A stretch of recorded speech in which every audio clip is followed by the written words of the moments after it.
بالنسبة للمعسكر كان إيجابي، ولحسن الحظ فعلا تمكنا من تدريب لعدة ساعات يوميا، محاولة توصيل الفكرة التي تطلع عليها داخل الملعب.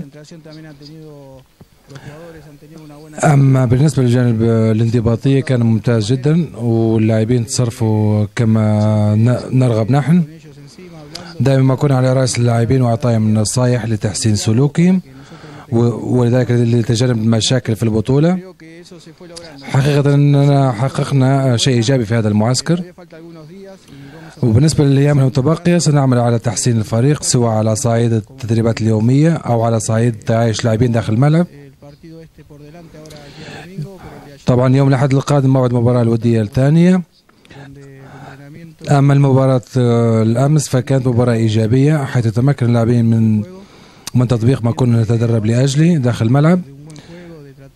كانت لنا بصمة واضحة، امتلاك الكرة كان جيد جدا، الفريق حاول اللعب على الأطراف وفعلا حققنا المراد بالوصول لعدة مرات للمرمى. أعتقد أن حققنا ما نريد، وأنا راضي وسعيد جدا في هذا الجانب. أتمنى في الأيام المتبقية من المعسكر وتصحيح بعض الأخطاء التي ارتكبناها والعمل على بعض الجزئيات الصغيرة. طبعا بعد ذلك عندنا المباراة الودية الثانية والتي تعتبر مهمة للفريق، وانهاء المعسكر بهذه المباراة التي ستضع الفريق في أحسن صورة في الدوري السداسي، والذي يعتبر مرحلة مهمة وصعبة.